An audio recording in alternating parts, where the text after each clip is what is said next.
All right. 1, 2, 3.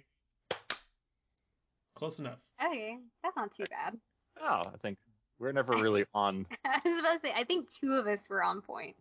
One of us, we nailed it one episode. It was magical. Yeah, it really felt good.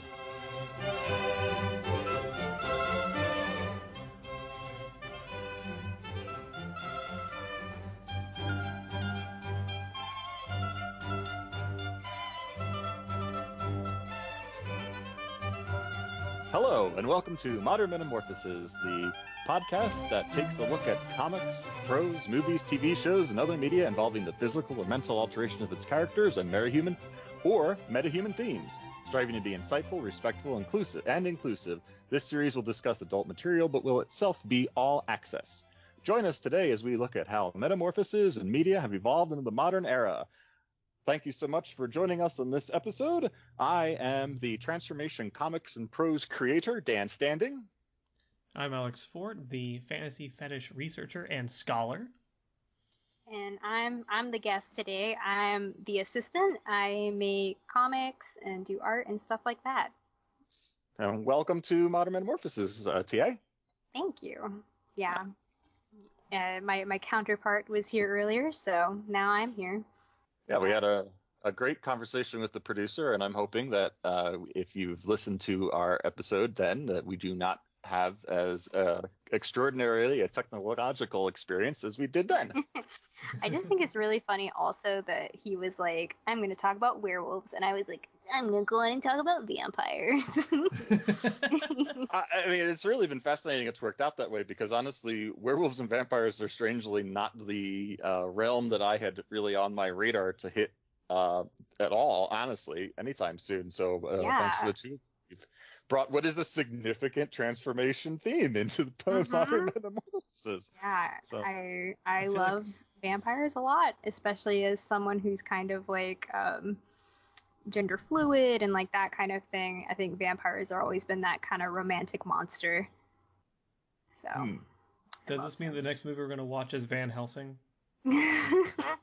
Don't test me. I like Van Helsing. I'm a Stephen Sommers fan. Oh, I like that movie too. I think I was I trying to think also of the movies that marry the two besides Breaking Dawn. I love that movie. Oh, well, there's also Monster Squad, but I don't like Monster Squad. What We Do in the Shadows. I'll gladly rewatch. I actually have to watch the series. I haven't gotten to the series yet. You have to watch the series. It's so good. I know. I have so much good TV to catch up on. But this is not a television podcast. At least it isn't yet. At some point, we'll get to those things. For sure. TA, thanks for joining us. And I just wanted to say, really enjoy your work on for Affinity. You've got some fantastic art on there. It's really worth people checking out. And I understand that you also contributed to the Caliph Industries project as well. It's a shared universe that me and the producer have been making. It's kind of like dystopian future technology mixed with sexy stuff and transformation stuff. So I think it's pretty cool. Sounds cool. Yeah, I've been working on it for 2 years now, maybe almost 2.5, and it's gotten very big and a lot of people and things in it. And we're doing like a July summer event right now, so it's a lot of fun. Very cool. I've been looking forward to delving more into it. I know I've read a long story piece that producer sent to me, and I'm looking forward to diving into more of the universe next chance I get. Thanks. We appreciate it. Yeah. So as you mentioned, you have brought to us for today's podcast subject, Interview with the Vampire. Interview with the Vampire, yes. Yes, not Interview with a Vampire, which I've learned thanks to IMDb is a totally separate film. Yes. Oh, what? With the Vampire is the title of this movie, although it's commonly misquoted. Yeah, I've been misquoting it the whole time. Interview with the Vampire. What's Interview with a Vampire then? I don't know, because it wasn't the film I was supposed to look up to remind myself of all the actors' names. So yeah, it's some other thing, I think. Yeah. I think something that's inferior. I don't know. I mean, given the quality of this movie, yes. Most things are. I could be crazy, but I think it's a young adult novel. I could be insane, but I think that's what it is. I can't find it. I put it in quotes. I cannot find Interview with a Vampire. I think it might be something. I don't know. Don't make me go and try and search this again. you guys didn't have enough gay stuff on your show, so I came to add more gays to the show. This is my one purpose. I was like, what's the gayest thing I can make us all watch together? Well, I mean, it's a fantastic piece. Okay. So apparently, Interview with a Vampire only has one person credited, so I don't know what the heck this thing was. It's just literally an interview with a vampire. It is from 2011. It's just a vampire sitting there on Skype. It has one cast member who's only credited as party guest. So, Rusty Gregoire, congrats on your solo piece, whatever this is. Wow. A vampire. We're big fans. Yeah. So that's our plug for Interview with a Vampire from 2011 for the year. The other thing I didn't really remember was that this is actually also officially subtitled : The Vampire Chronicles. Yeah, there's supposed to be a series. It must be a series. I'm sure this was such a big hit. I'm sure they instantly had a sequel out. Yeah, a sequel that for sure was amazing. Mm-hmm. Yeah. Didn't murder the series. The books were a series, like it was a Chronicles, and then like they're like, we gotta make a movie series, and then that didn't happen. God, movie. I've seen Queen of the Damned in the theater.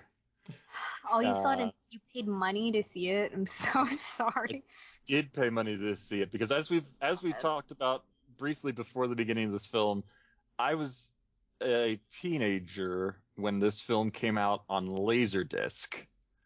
Yeah. And so I was in college when Queen of the Damned came out and went and saw it. In the early 2000s? Yeah. Mm-hmm. Whenever Queen of the Damned came out. I think that's 2002 or something. Yeah. Yeah. It's god awful. 2002. As a teenager, not a teenager, I was in college. As a college guy, there were things about Queen of the Damned I enjoyed watching at the time. There were two things, I'm sure. It's mostly Aaliyah. Yeah, I mean, I'm not gonna, not gonna. She, as someone who also is attracted to ladies, I agree with you. She is the one part I'd watch it for. Yes, she's very attractive.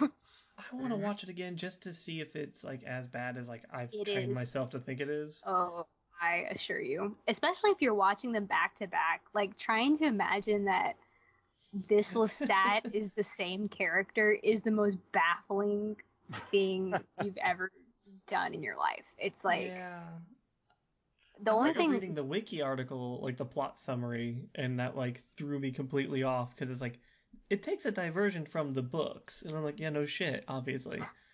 So bad. Yeah.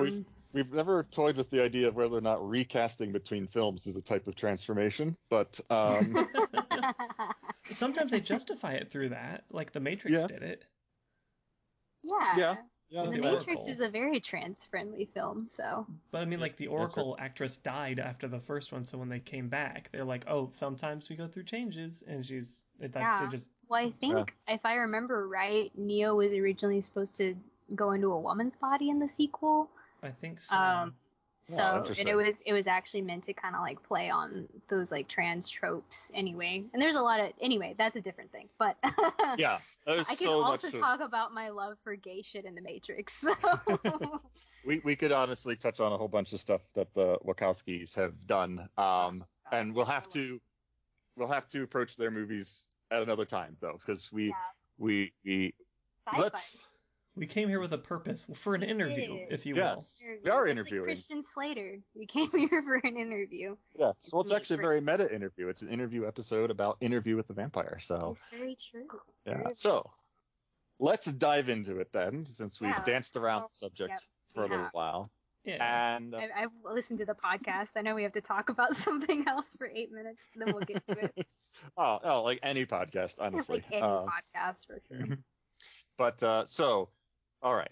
So, Interview with the Vampire came out 1994. Huge hit. Everybody loved it. And as I mentioned, what's that? It made a lot of money. Yeah. It was a massive hit for what I'm sure we'll talk about later on is a bunch of things that maybe 1994 would not have expected to be a massive hit. But Right. the thing is, though, is that, as I mentioned, the first time I watched this film, and I'm using air quotes by watched it because it was a friend of ours was showing off their new Laserdisc player, and I remember them putting on Happy Gilmore, Interview with a Vampire, and watching it sort of off and on as they then got to the end of side one of disc one. The next quarter or third of the film. You know, oh man, Laserdisc, such a jump ahead from VHS. So I hadn't really watched it by then. Also, side note, I don't know why I, in 1994, was watching a film with full frontal female nudity at a party whose parents were showing off their new Laserdisc player, but that's a discussion for another time. It's okay. I was being born, so we all were at different stages of our life. Mm-hmm. I was 5.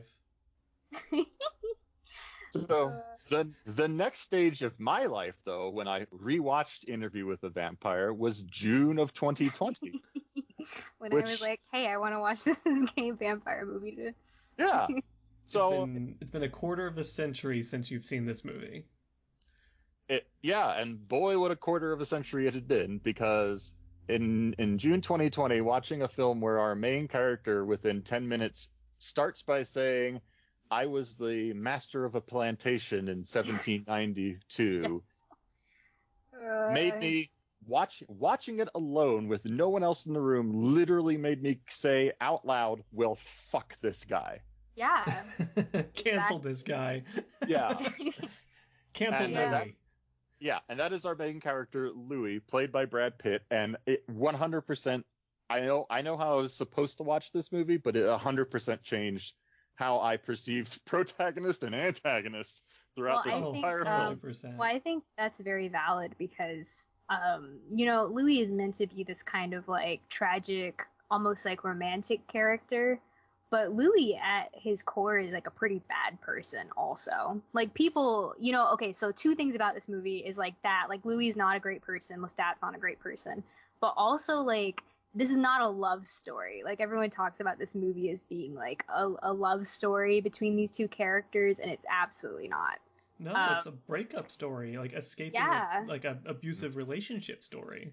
Yeah, and the thing that's really interesting about Louis that I caught while I had that same thought, I was like, wow, he was a plantation owner, and I was thinking about it, and the massive irony in this is like, when he becomes a vampire, he becomes more empathetic to people, and that's when he like frees all his slaves.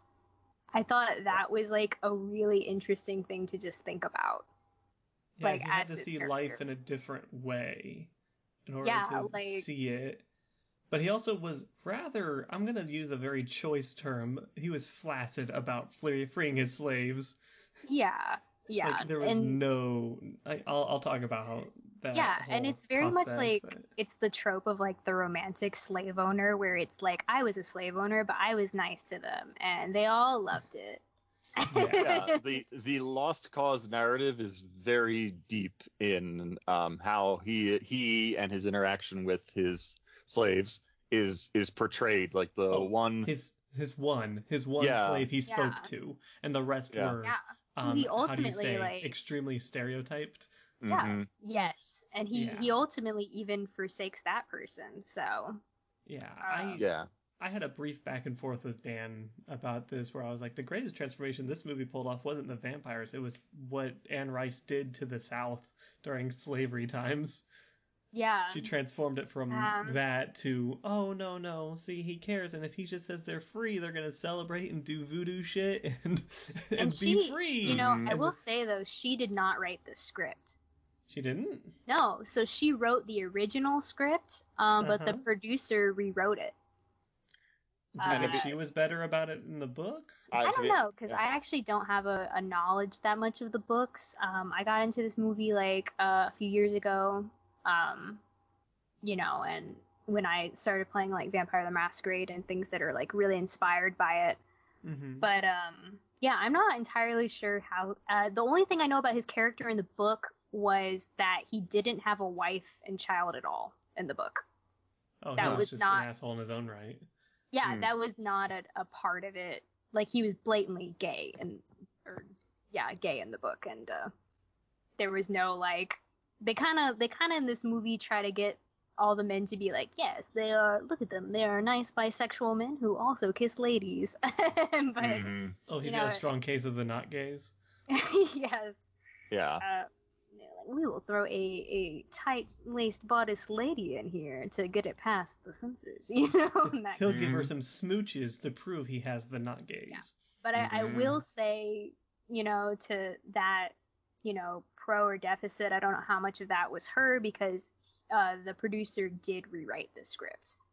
That was his thing. He's like, I'll make this movie if I rewrite the script.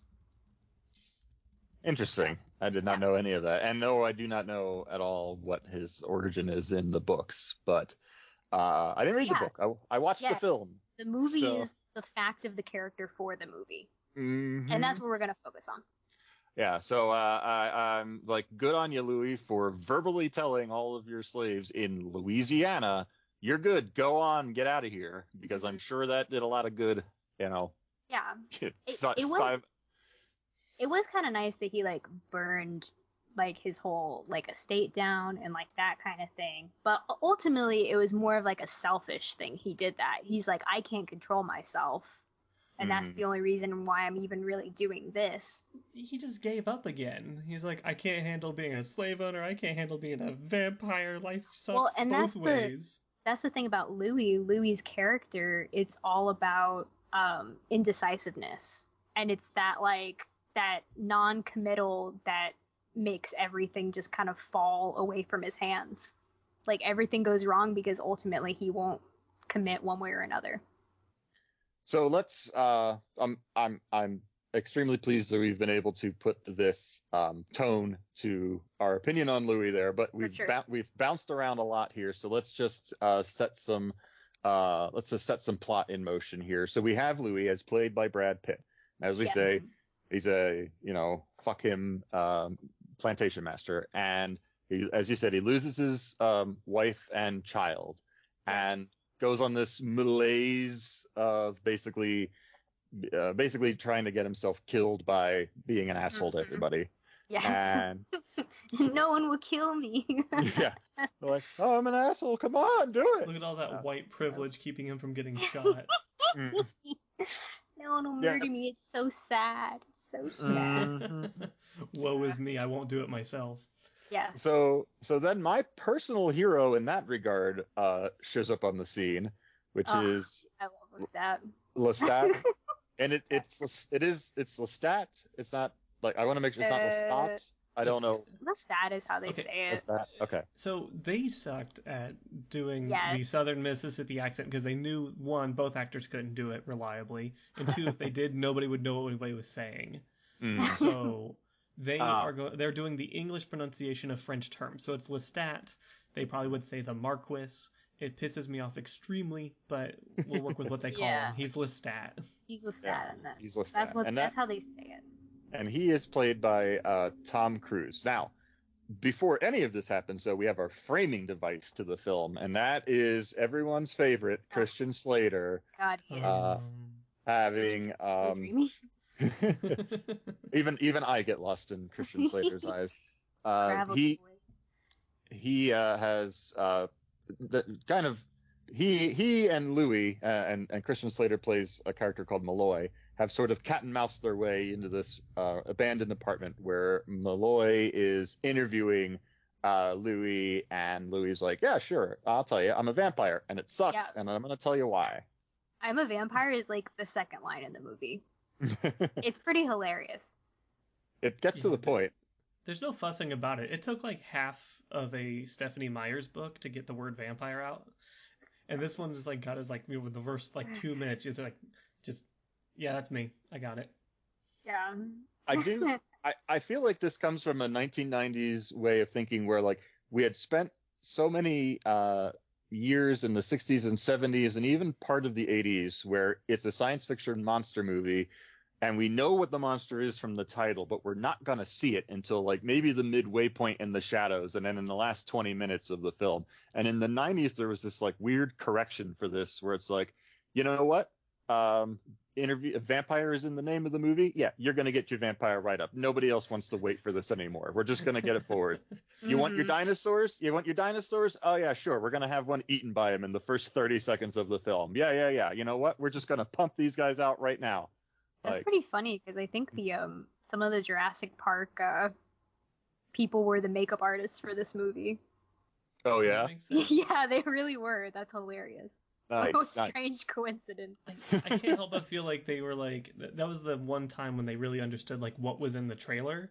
And so like people already know, and they also need that line for the trailer because it's going to sell people. Like the way it's framed, his delivery, and so they're just like, just put it at the very beginning, it doesn't matter.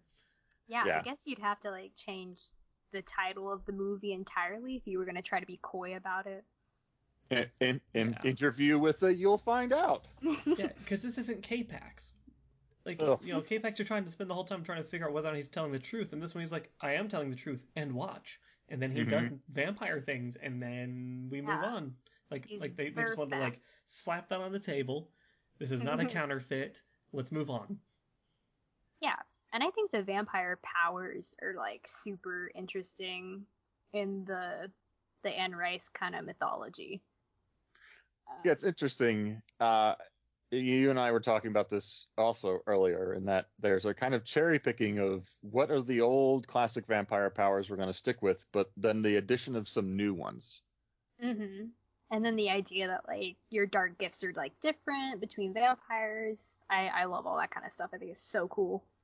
I totally had forgotten that they're basically Inhumans, where it's like you get turned and you get like one fancy power that very few or others will have as well.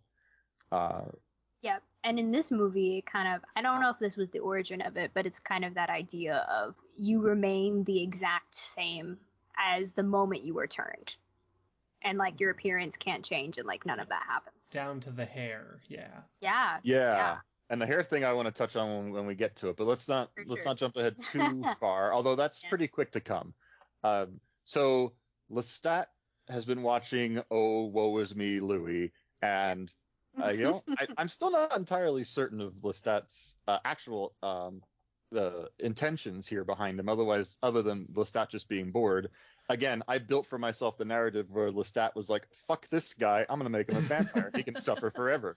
In my opinion, Lestat kind of picked someone, he says, like, I'm going to give you the choice I didn't have, but he really picked someone, like, and part of his whole character arc is always, like, he says he's giving Louis a choice, but he's never actually doing that.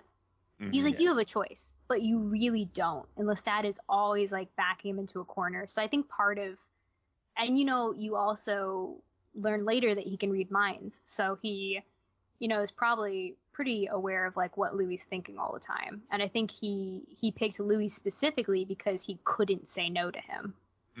Yeah, I think Lestat has the mentality of an abuser. And he wants to have control and he wants to have power. And so if you see somebody who isn't afraid of death and you've been alone because he's an abuser, so he pushes away the people that he wants. So he goes for the new stuff, the stuff that he knows that he can manipulate. And he wants, something fresh, novelty. And so, he sees this guy and he's like, oh, look at him. I remember when I was like him. Well, let's bring him in. Let's, I'll give him a taste of this. And then he'll be wrapped around my finger the whole time because I saved him. As opposed to, him dying a slow, miserable death. When in all actuality, the fate he gave him is not much better, but, when you put something... What was it? When you wear rose-tinted glasses, red flags just look like flags? Yes, BoJack Horseman. Thank you. Yeah. And I think what's interesting, and this comes up a little bit more so as we watch the film, though, is that there's this big question of like, well, vampires can just make more vampires whenever they want. Why isn't there just a world full of vampires and humanity been wiped out already? And I think the answer to that this film poses is that vampires can't stand each other really in the long run. And so the idea of them being like more of themselves to deal with just is too much of a hassle for them to think about. Yeah, I think there's also an implication that it's pretty dangerous to turn someone into a vampire because you can see like Lestat when he offers his wrist to Louis that first time, like it's very hard for him to get Louis off of him, and you can tell he's in a lot of pain as well. So yeah, I think it's more along the lines of like they are very obvious. They're so obvious. If you have more than a certain number per capita, one, you're going to run out of people, and two, like it's just so infeasible for them to like stay hidden. That's why, you know, later on in the movie, they're in catacombs. Mm-hmm. Places people never go to, because otherwise like, you have a bunch walking around. It's going to be super obvious. They're pale, they look weird. There's also a bit of vampire lore. I don't know, they did it with them, I think, at one point, but they didn't do it at a different point. But it's like if you're crossing the ocean, you have to have a coffin that has dirt of the world you were born in there, like the land you were born on. Mm-hmm. They did it for one of the characters, so it's really hard to like be transported as a vampire because you have to like have your coffin with you, and it has to have like soil in it. So. And that is an old school. That's one of the old school vampire myths. For Dracula. yeah, real Nosferatu shit. But so that's one of the ones they keep. They do say, what is it? I don't think garlic does anything, and a stake through the heart doesn't do anything either. Yeah. Right. Neither do crucifixes. Yes. Yeah. Crucifixes don't do it either. Which always, though, the stake through the heart thing always reminds me of Hotel Transylvania, when the one guy is like, so does a stake through the heart kill you? And he's like, yes, but who wouldn't it kill? Like, yeah. So the fact vampires still bleed a bunch in this. Oh my god, they do. But Lestat turns Louis. He gives him the choice, yes. Choice, quote unquote. The choice being that he like slits his throat in like the middle of nowhere and goes, well, you can either bleed out in a graveyard or you can take my choice, and like that's not a choice. Well, I think it's the first time Louis kind of shows his like true colors as a coward. Yeah. He can't, even when he's faced with like that choice, he can't accept death, even though it's what he claims he's wanted. Well, he never put it in his own hands anyway. Because again, back at the card table, he would purposely do stuff to piss people off in the hopes they would do it, so he could be justified in his, moroseness. Yeah, I mean, this is a guy who wants a bullet through the head. He doesn't want to have to like be like, no, it's just a flesh wound, tie it off, like, this does show like the cowardice, because suddenly he is given the opportunity for the death he's always wanted, and he's like, no. Yeah, and this movie does that whole like, they call it the kiss, when you like a vampire bites your neck. Is the idea that it's like very pleasurable. Oh yeah. That I'm not sure when. I feel like that's been a trope in some things, but it really became eroticized in the 90s for sure. Yeah, especially these scenes. I mean, like when they first had that happen, it was like, they're like gasping on each other, and I was like, oh god. They brought a moan in. As soon as the moans come in, it's not a matter of like, oh, it can take your breath away because you've been impaled in the neck. Different story. It is interesting that at points it's difficult to tell at first, and I'm glad that you TA specified it, is that it's hard to tell whether or not there are moments where they specifically have the ability to like lull a person into a state where they don't even realize they're being bitten, or as you say, it's actually they have the ability to make that action pleasurable. It's almost like a mosquito numbing the skin as it drinks, but in this case it's an erotic experience that's masking the bloodletting. I would argue that they automatically kind of push the scenario towards the erotic, so it's more normal. Yeah. But there's also biting somebody's neck, just like, you can't just do that in a Denny's. I mean, you could anywhere, but they do it just in a tavern. They're literally but he like gives her like the the whole like the talking up. He flirts with her and stuff, so it's like, oh look, we're secluded. But then he's like, I'm gonna make eye contact with you, Louis, while I do it. That's a power play right there. It's a repeated thing in the movie too. If you watch, like several people when they're drinking and making this kind of power play, it's not about the person they're drinking from, it's about Louis and what they're trying to do to him. Because and part of this is that Lestat is trying to really get Louis to be like, you can just eat people, it's a great time, and embrace it. Yeah, but Louis fine with owning people, not with eating people. continually. Very strange line. Yeah. Very strange. Continually. I could never take their life. I could just work them to death. It's again for Louis. It's out of my hands. I didn't know how long they could work before they died. Just how. Well, I feel like that's his other thing where he's like, I just go with kind of whatever's around me. He's just not a very strong-willed person at all. No. I feel like he's the kind of guy who'd be like, whoa, when did all these slaves get here? Better not waste them. Yeah, God, what do they do? Like, it's just stupid.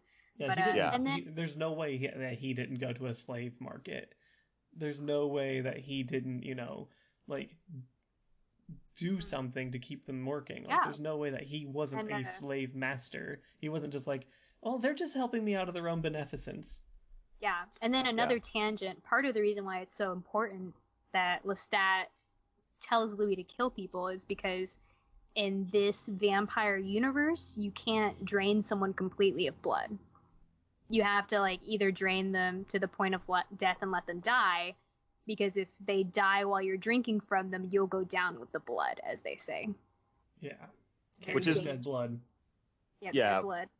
Which is not early on. I didn't feel like as clearly stated as it's a throwaway line in the beginning. And granted, I am someone who appreciates a good well delivered exposition. So good on him there, but I was like, this one was real subtle. Yeah, but I guess that just shows how shitty Lestat is as a vampire teacher.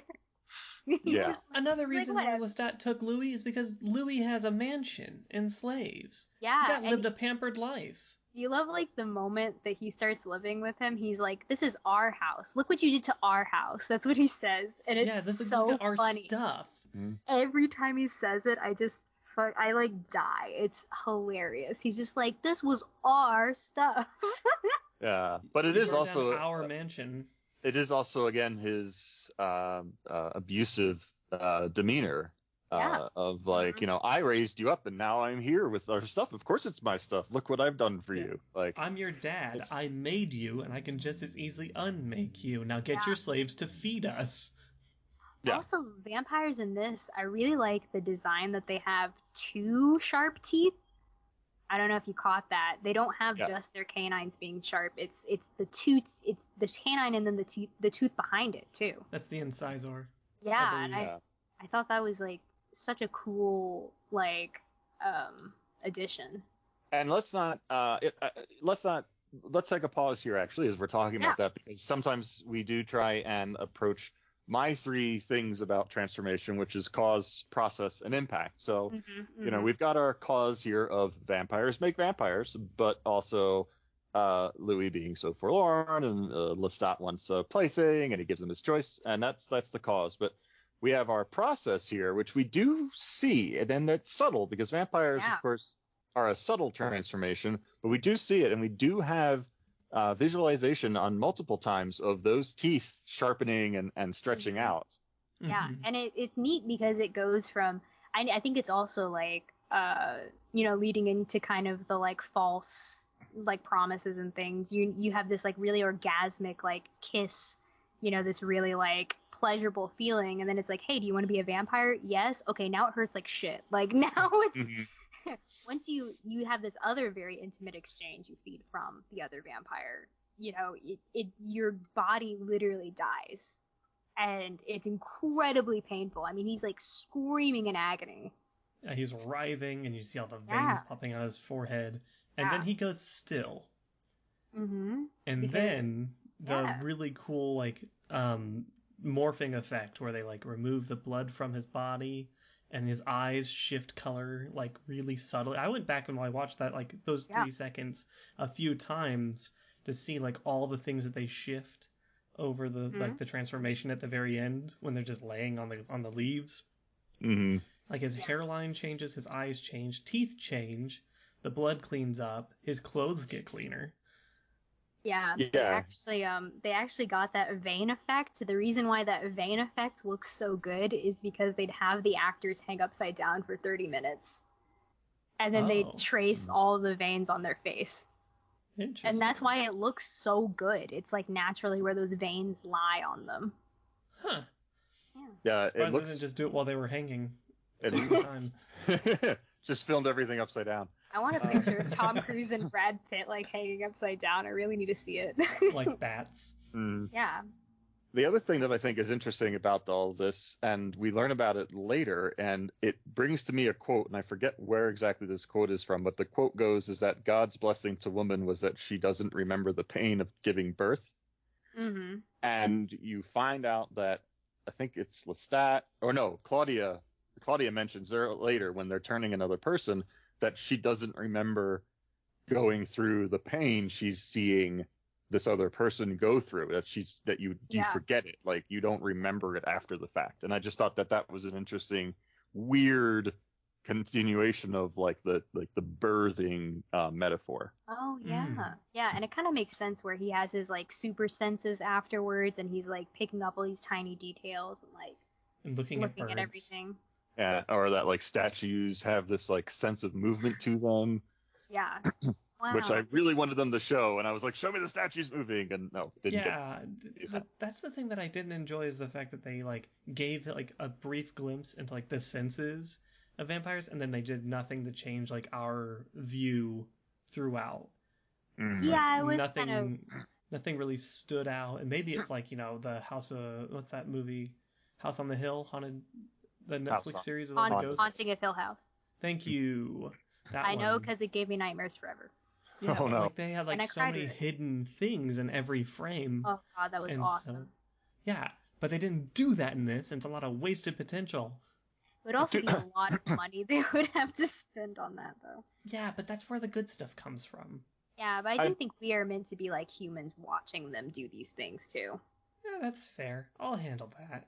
It is an interesting narrative choice though, because it's kind of like saying that your character, you're following characters who intensely see the color red, but the film removes the color red from every scene. Like it really alienates you, the viewer, from the experience of the characters, but it does go along the lines with Louis again in the framing device in modern 1994 New York, trying to get across all of this to someone who's tape recording it. You know, Christian Slater doesn't have statue movement vision. No. So also, when you become a vampire, your nails get did immediately. Just nails on fleek for the rest of your life. I mean, yes, though. I know in some vampire mythology it was like your hair and your nails would keep growing because it's keratin, and even if you're dead, that continues to grow. But obviously that's not the case in this, because the hair doesn't. That's a big deal. So. And also that's a myth. It doesn't. Yeah, but that's like the popular thing that like made that trope. Yeah. But like. That's what the people suspected back when they would like exhume bodies to see if somebody was actually a vampire and check the grave. And if the skin had receded because it was a dry season, they'd be like, this person's a vampire, and they just destroy the corpse. And hopefully the problem was done. But people kept getting TB because that's what happens. Look for you get TB. Mm-hmm. So. Yes. So. Lestat and Louis cavort about. And they become Facebook official. Mm-hmm. Yeah, and they're in it's complicated relationship. And Louis continues to deny that he's going to eat people. He eats a poodle. He eats rats. Or is it a poodle? I think it's a poodle. Oh, it's two poodles. Yeah. They're like the small poodles. Which I thought was neat because Lestat like gives him a genuinely bad person to feed on. Like, this is murder, I know. Or so he says, but he's like, this is a bad person, feed on her, it'll be fine. And even then, he's like, I can't do it. Yeah, I don't know if I would really use Lestat as my moral voucher, but yes, it does. He does try and convince Louis that this is a person worth being rid of the world, and he still won't do it, and runs off into a area of the town of New Orleans that is beset by the plague, which I don't know what year we're in at that point. So it was in like the 1800s, like early 1800s. Bubonic was not in the U.S. Like, can we get a history check on this? So it could have been tuberculosis, but they wouldn't abandon a part of town for that. Yeah. It's also, that she would not have been that. Go on. I don't know what to say. The woman who has the plague looks real messed up too. Yeah, that's not what TP do. When That's not even what the plague do. Yeah, they come upon Claudia, who is like, or Louis in his like irritation with Lestat comes upon Claudia, and she's kind of represents this daughter he didn't have. She's lost a mother, which he's lost a wife in this context, and he feels for her, but at the same time, he's very weak, and he in his brain, my interpretation of it is that he thinks that death is the best option for her, so he feeds from her. Yeah, my feeling was that he was going into this area of the city to find people whose fates were already sealed. His choice could have been taken from him already by God or the plague or whatever the hell's going on there, bed bugs, and he's just gonna find somebody who's gonna die anyway, so might as well feed on them before they do. But he pretends like it's a big tragic thing. Oh, woe is me, I fed from someone. Mm-hmm. And then Lestat finds him. And is like, hey, what are you doing? Oh, you eating somebody? Yeah. I'm gonna dance with his corpse. It was really gross. Yeah. It's a pretty macabre body double. Yeah. It's a pretty macabre scene, and Kirsten Dunst. Is maybe her first film role. I don't know. It is her first film role, I think. I want to say it's her first. You were correct. As the, I want to say 12-year-old. She's 11. 11. She's young. Well, she's 11. Yeah. Yes. Claudia that Louis feeds on, and then I'm a little fuzzy about this next part. Louis kind of wanders off, maybe wanders home eventually. No, he wanders off Louis until goes into the sewer. Yeah, he goes into the sewer and he's like, "This is my home now. I'm trash." And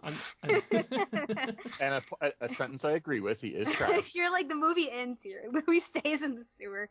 I can turn off the movie and I'm happy now. And Lestat finds him because he's like, "I know our marriage is rocky, but I found something to fix it."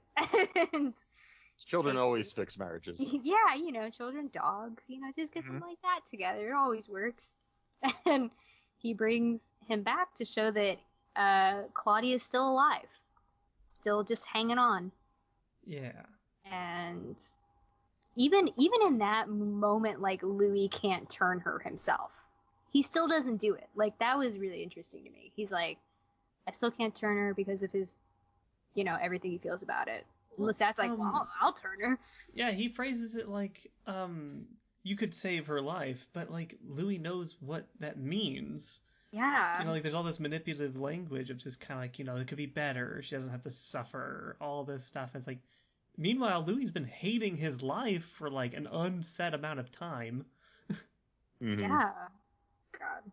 Yeah, and I think the whole point that, I don't know how much Louis in this flashback narrative has fully realized this yet, but of course the whole moral of the story that he's trying to get across to Malloy is that it's better to be dead than a vampire. Yes. And this might be a moment where that is starting to fix itself in his mind.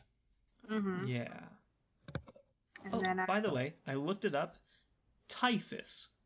America had a typhus outbreak in the early 1800s, and that would produce a corpse that looked like, Claudia'S mom. So we've resolved that issue. It's either typhus or influenza. The comment section can chill out. Listen, vampires are real, and it was just typhus. Right. Now be quiet. Now let's move on to the part where we're trying to figure out whether or not this 11-year-old dies. Yeah. Claudia got a perm, because that's what happens when you become a vampire. Your hair gets thin. So vampires are fabulous. I was trying to figure out. Right? I was actually literally thinking about this because vampires supernaturally are attractive. They're very attractive. Yes. But when they're turned, they become attractive for the time. Yeah. And like that solid perm would not last these days. You'd look a little silly. Yeah. Just like the fact that like Louis has to keep changing his hairstyle because he can't cut it. So like, if he was alive today, he'd have a man bun. Which he does. He pulls it back in a ponytail. Yeah, but like even during like the interview stuff. Oh, yeah, even now it would be a man bun, yes. So like I argue that like it's very specific. Like, vampires have to have a weird sense of like longevity, because if you can't change your hair and it's always that fabulously curly, like was such a big deal in the 1800s. Yeah. Like, what would she do in the 1900s when straight hair was the thing? You know, and then the 80s would hit and the solid perm would come back, and it's like, oh, that dang girl. But then, well, yeah, it's really interesting because Claudia is always kind of, she's meant to represent a doll. Like, she's an object that Lestat makes to control Louis. She's, you know, she's made once. Yeah, she's made once, and she you know, ages but never changes her appearance. Like, there's a bunch of, that's why she's so obsessed with dolls, because, you know, there's all these kind of like parallels with her experience with them. Yeah, I mean, they treat her like one, so like, why not? Yeah, exactly. So. Yeah, because again, Lestat is not necessarily looking for true companionship or fellow equals to spend his time with. Lestat, in my opinion, is just looking for toys. He's looking for someone that he can manipulate and control, and through her, he can manipulate Louis, because now he has some vested interest. But Claudia almost becomes like a protege, too, because she has a taste for blood. Yes. Well, because she's young. She doesn't have like the same moral quandaries as adults. Nor at first, the impulse control. Mm-hmm. That's true. And then for a little bit, they seem happy. This is the only part of the movie where they like genuinely seem happy for a second. Because they don't argue in front of the kid.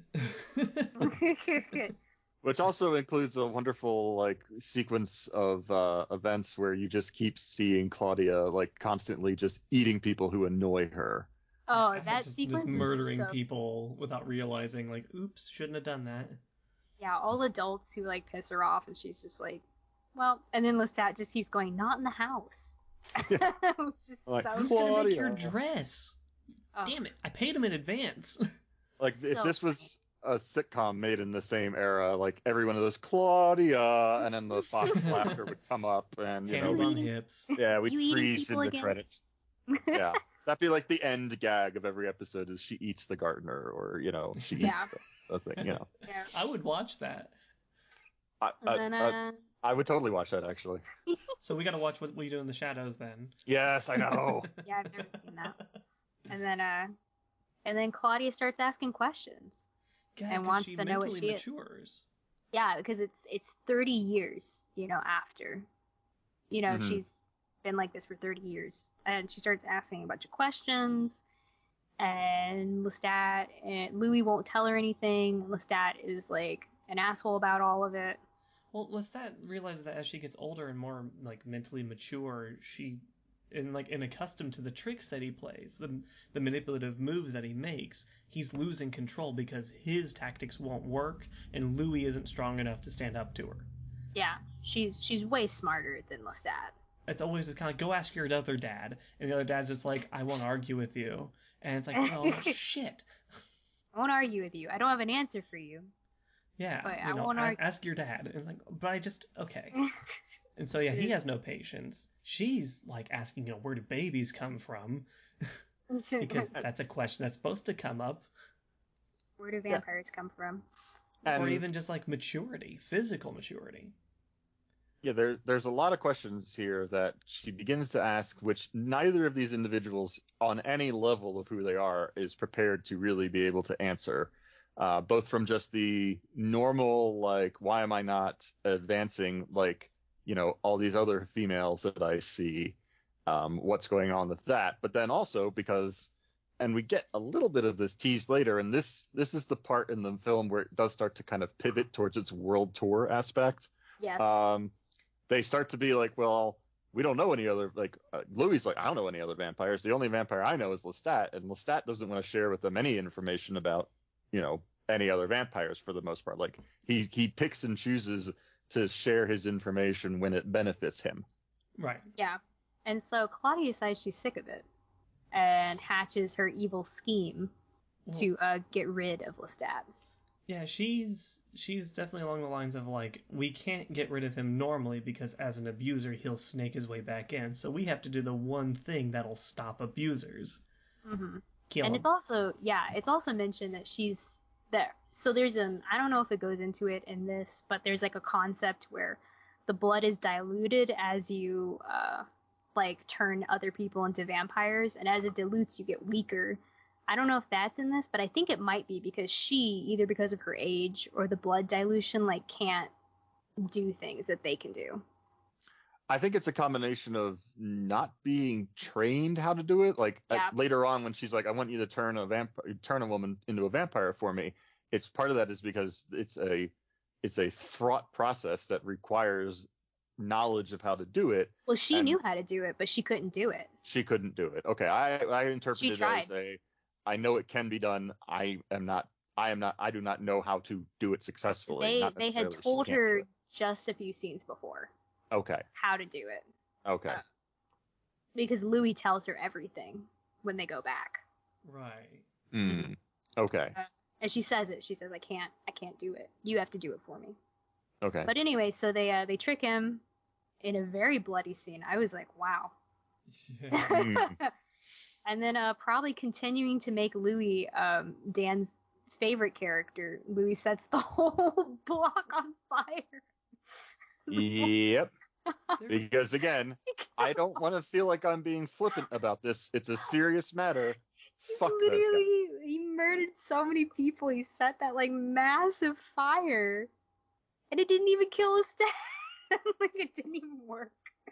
So yeah, that's the other thing that irritates me so much, because like that scene in particular took me out of it so intensely, because Brad Pitt walks out right with like a torch. It's like, this place is cursed. Your master is consumed by evil. Yeah. And like, what the hell happened to his voice?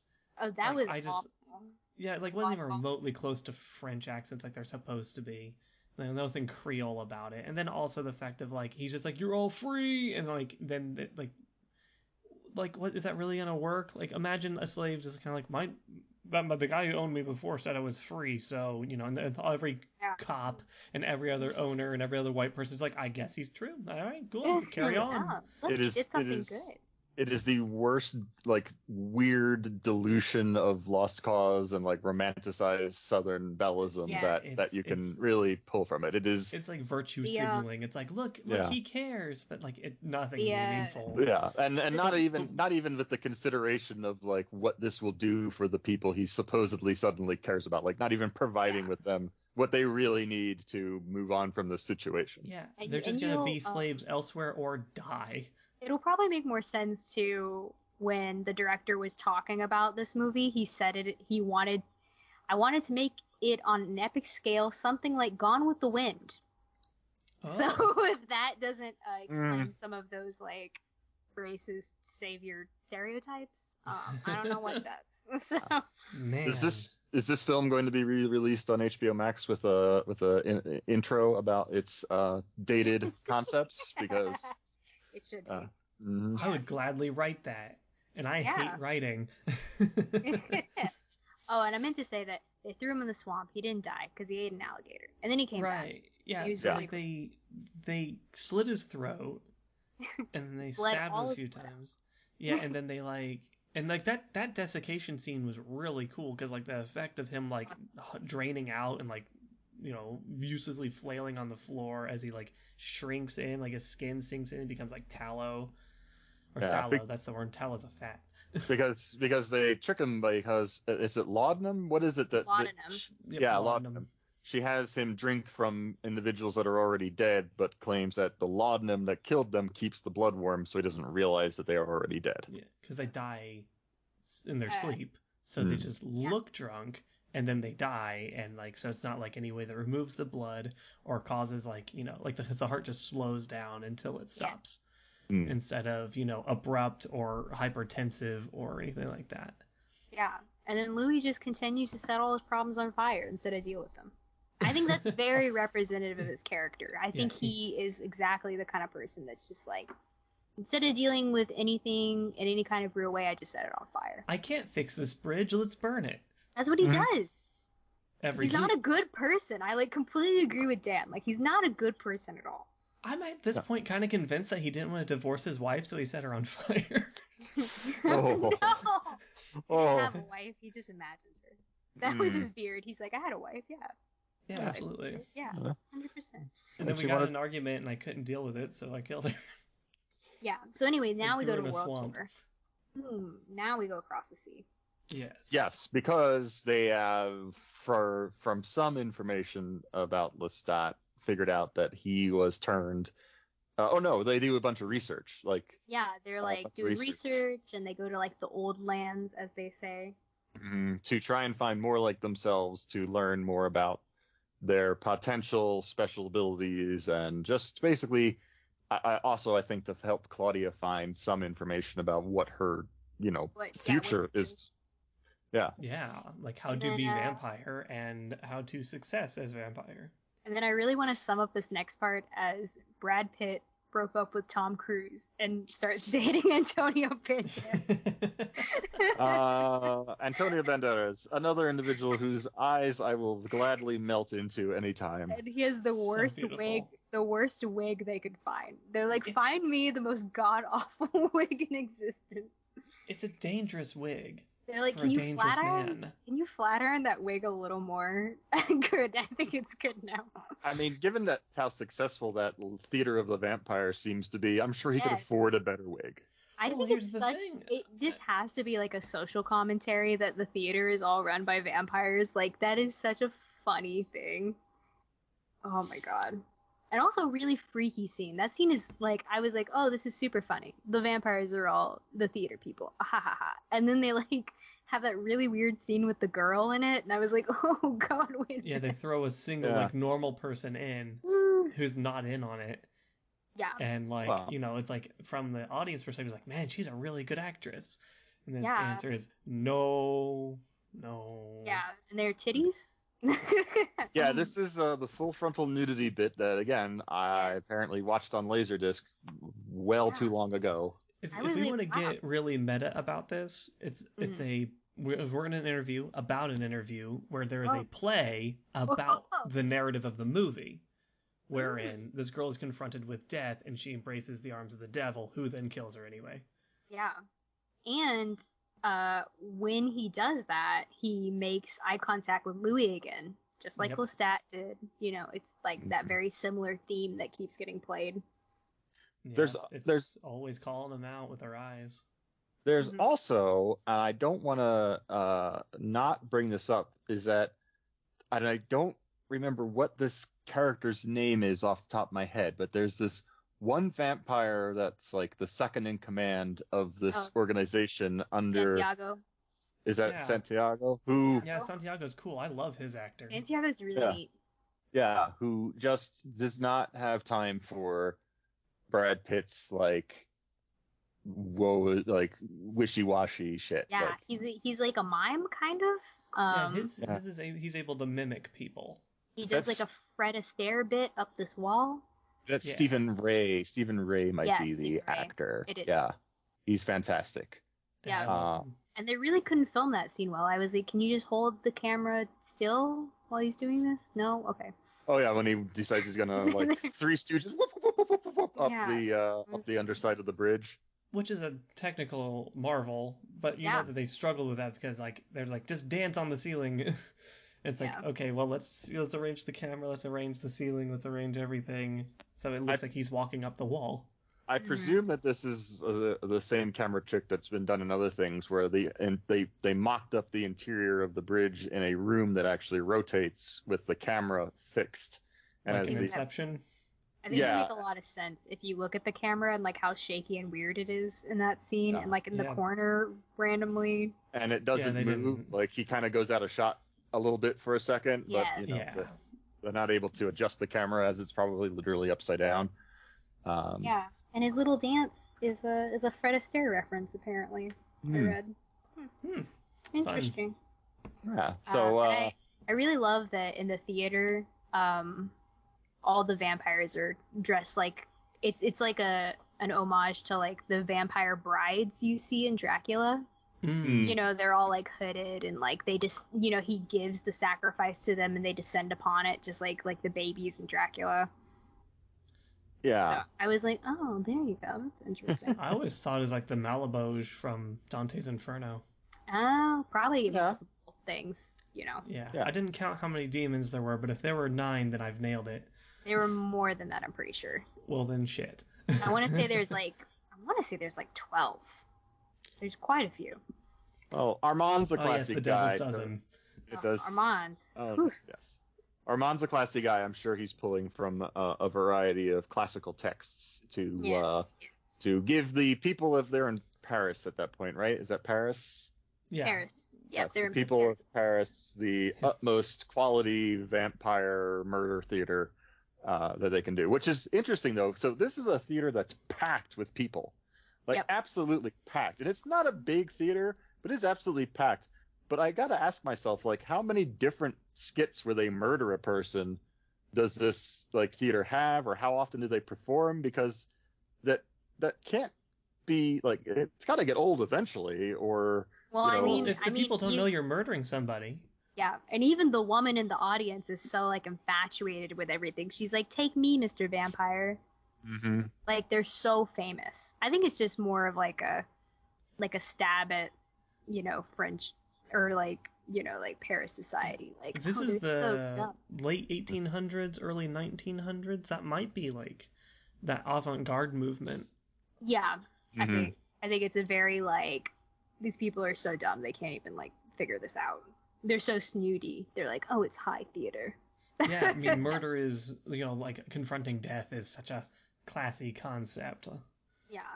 Part of me though, it's like a John Waters skit. You're just like, what the fuck is happening? Not enough sex. Part of me though makes me feel like it's one of these things because they've clearly been in this building, in this theater for ages and ages and ages and ages. Part of me makes me think though that they've been doing this same bit this entire time, but for a little while it was really tiresome and nobody paid any attention to it, and then that one cool person was like, I'm gonna go down to the crap theater and see it, and all of a sudden it became an in thing again. So they don't change with the times change, and every once in a while they sync up with it. Yes. My theory for the theater is that the theater itself is not to get prey or anything like that. It's merely that there are so many vampires in one place that Armand does this so they'll stay occupied. He even said it's vampires don't live very long. They take themselves out. So I think he's made this theater as this way to kind of keep them entertained, to kind of take care of them. That's always how I've kind of seen the theater. And so, purpose. And I do feel like it synchronizes to my thoughts where vampires really just cannot stand each other. Yes. If they're already in a theater, then we know. We don't like anyone new here at the theater. We're going to combine the ego of theater with the ability to do it forever. That will never end in tragedy. Yeah, and to be supernaturally attractive. Yeah, exactly. Oh, God. Yeah. It's my century to take the first bow. No, you got it in the 1600s. God. And then we learned from Armand that you should it's totally against vampire society to turn younger people. And to turn children. Yes. Yeah. It's a statement I've never seen one so young. Yeah. Because it's just a horrible thing. It's awful to do that to someone. So I mean, and that's proven. Yes. We see it. It's very dramatic. Yeah. She's always wearing older clothing while she's in Paris and trying to dress herself to look like a young adult rather than a child. Mm-hmm. And we also find out that I think, do Louis and Claudia mention Lestat to them? I don't remember. He doesn't mention Lestat. So basically what happens is Armand goes, hey, if you kill another vampire, everyone will kill you. That's completely against vampire law. You can't kill another vampire. And everyone thinks you killed your sire. And then he has a private meeting with Armand in which he's kind of being coy about everything. It's very romantic. The scene is incredibly romantic. I was shocked. Mm-hmm. And they're kind of talking to each other, and then he's like, oh, you mean your sire Lestat? And he's like, you knew Lestat. So because they can read minds, Yes, so he knew that his sire was Lestat, and he didn't like him. He was like, yeah, I know Lestat. Ugh, yeah, that fuck that bitch. Guy. I know. He's like, ugh. He was cool with slaves. Ugh. You're not cool with slaves, are you? No. Not anymore. I freed mine. I'm a good person now. Yeah, I'm sure they're all fine. Yeah. It was like 100 years ago, whatever. I didn't free them all and then set half the city on fire. No. And eat all their chickens. No, I didn't do that. Yeah. No. So yeah, Armand is like, yeah, that wasn't a great idea to do that, but it'll probably be fine. Probably, don't tell anybody else that, and things will be well enough. Great. Yeah. Meanwhile, Claudia has is it the same woman that stands up in the theater that No. Claudia? No, it's somebody someone else. The woman Okay. who's recently lost her child. Yes. Yeah. So Claudia finds this other woman whose name I don't I remember. don't think they ever say her name. Okay, If they do, it doesn't matter in like 10 minutes. Yeah, it's basically a cameo. Because Claudia convinces Louis to turn the woman, and he does, and we have that whole like, I don't remember it, being so awful, and he's like, yeah, you don't remember it. Nobody does remember their turning, and I don't remember being born. Do you? Mm-hmm. And so this woman is freshly a new vampire when Dancy McDance-Shoes, whose name I already forgot, Santiago, and the rest of the group outside of Armand is not there, show up and take everybody. Like a bunch of screaming banshees. They're having a great time. It gets me like how draconian they are about it. Oh yeah, they're like, oh, it's been so long since we were able to kill someone. Well, like, and also the fact is like, well, you didn't, Louis. You were present, but you didn't do the thing, so you're fine. We'll let you live. We'll lock you away. I think Louis has the way worse punishment. Technically, Louis' punishment's worse. That's what they say. Yeah. Because they're gonna lock him in a catacomb in the wall forever in darkness. What's the Cask of Amontillado or whatever? To just Amontillado.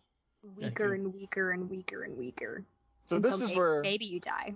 This is where I get a little confused about exactly what their plan is here. So the theater group grabs this newly turned female vampire, Claudia, and Louis, and I presumed that their actions were based on the whole, like, they think that Louis or someone killed Lestat, that is the accusation being made. But there's never a moment to, first of all, be like, well, this woman we didn't even see earlier. We don't know who she is. Let's just kill her. Again, because apparently it's not, I always love the irony of, well, it's against the law to kill vampires, but the punishment of killing vampires is killing vampires. They throw her and Claudia in the sunroom and leave them like a well or something. Anyone who understands the sun's orbit understands that well won't work 80% of the year. Yeah, that is an extremely special well. bad timing for Claudia and Vampire Lady. So I don't know if it's in this universe, but there is in in Vampire the Masquerade, which is based on a bunch of this stuff. If you make another vampire without the leader vampire's permission, it's like a big offense. So it might have been something along those lines. Just not she shouldn't have been a vampire in the first place. So let's just Control Z that. You can't make a vampire without permission, basically. So I don't know if that was kind of the implication, like you didn't ask permission to make this vampire, and now we know that you killed your sire, so we're gonna kill all of you. She's made with vampire killer blood. Take her out. You're with them, and now we hate you. Yes. So first of all, Louis is walled up into the wall, and I am like, good riddance, happy ending. This is how you deal with slavers. Cut the movie. Yes. Cut the movie. Yeah, I'm done. Good. End of movie. But then the son... He's yelling, Daddy wouldn't allow this. Does Daddy know? He'll be so mad. Oh, yeah, he's like, oh, my daddy, Antonio Banderas. He's such a dad.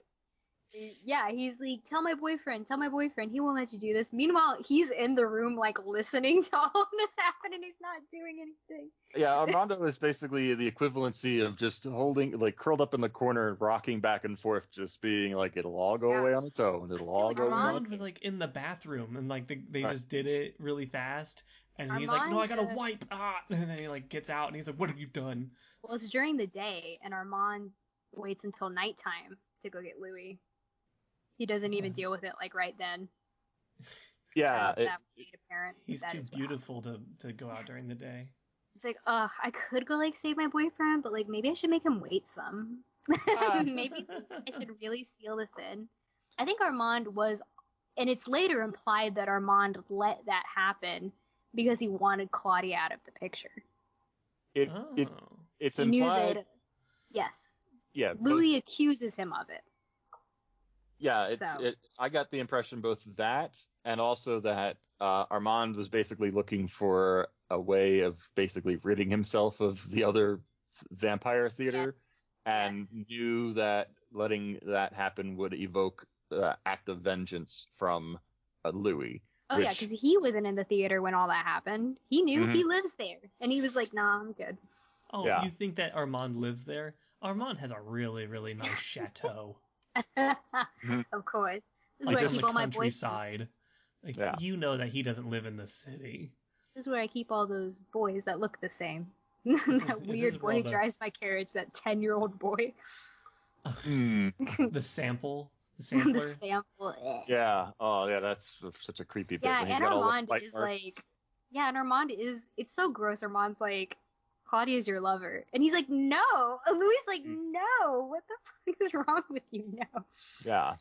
Ugh. So, the sun casts down again. Incredibly awful timing for Claudia and Lady Vampire. And there's an excellent effect of them basically kind of half petrifying and then becoming ash. Like, it's a weird middle ground. Yeah. I was reminded of Terminator 2, the dream sequence, but like a little less, violent, but still just as dramatic. Yeah, a little. Their ashen forms, sort of almost in a Pompeii style, remain in their kind of huddled, terrified position. Yeah, against the wall. And this is a point I want to bring up for me. One of my personal theories of how vampirism works, and I don't feel like this film outright goes against this idea, is that when you become a vampire, your consciousness transfers from your ephemeral soul or life force, however you want to think about it, that leaves your body upon death, to physically attaching permanently to your physical form. And for me, actually, the horror of a vampire being ashed is not that their consciousness is snuffed out at that point, is that it continues to persist, but now it is trapped within dust particles, essentially. And that is the horrifying, ooky way that when I see that happens, that I'm like, oh, that is maybe getting bricked up in that wall was the better choice of these two outcomes.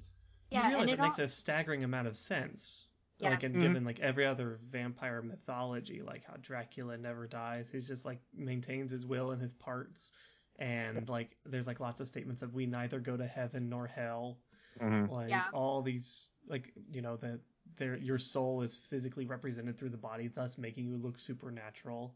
Yeah, I also want to say that, like, on the topic that we were talking about a little bit ago when we were like, why aren't there more vampires in this world? Antonio Banderas says that not Armand, just Antonio Banderas says that he is the oldest vampire and he's 400 years old. So, he says, I'm the oldest one I know. Either something there's happened. Probably vampires in Asia. Yeah. That's a very Eurocentric way of thinking about it. I mean, like Africa has lots of vampire myths. Yes. Yeah, there are vampire myths from like every region. But yeah, this one's like hot vampires come from Europe and they're all hot and sad. All from Western Europe. Oh, There's yes. probably tons of vampires in Eastern Europe, like, Dracula and his friends. Yeah, I like the Chinese vampires, the hop. Those are my favorites. Those are pretty good. They're so cute. I'm a fan of the Duckulas. That is actually the Dracula. That is the vampire that I grew up with, was Count Duckula. So I grew up with Bunnicula, so I understand. Ah, very nice, very nice. What childhood I had a punchline, but you guys already nailed it. Oh. But so. And they even say along the lines of the soul talk we're having that, they're like, each vampire has a different dark gift. It's implied that Louis's gift is that he still has this emotional kind of soul to him. Mm-hmm. And that's why he's different than all the other vampires. That's why he's sad all the time. Supernatural empathy. Yeah, my superpower is feeling really sad all the time. I have that power. He's got vampire level depression. He's got angst. Oh god. His vampire ability is just being really, really, really wrapped up in himself. Yeah, I feel really, and like, not to get into like religious themes or anything, but like, Catholic guilt is like a huge theme in this, that kind of like parallel. Yeah. I mean, it is vampires. I do think are inextricably connected to religion, if just because of the cross thing, which again, early on, that is tossed right out of the possibility of this movie. But honestly, I think, just to bring up another vampire movie that I find interesting in its mythology is, are either of you familiar with Dracula 2000? I'm familiar with it in the sense that I watched it in 2000 and then I forgot about it. I think I've heard of it. I haven't seen it. It's good. Another one of those where I have seen it in the theater. Oh boy. Stop telling people that. Do you mind if I spoil it real fast? Oh, I don't. A 20-year-old movie? How dare you? Mm-hmm. I know. I think I'm outside the window. So anybody no one cares about, who's wants to solve the mystery of Dracula 2000 on their own, skip forward a few seconds here. But the idea behind Dracula 2000 is that Dracula is actually Judas. Oh yeah, I remember that. I like now. That. So that's his. That is the reason behind all of his weaknesses.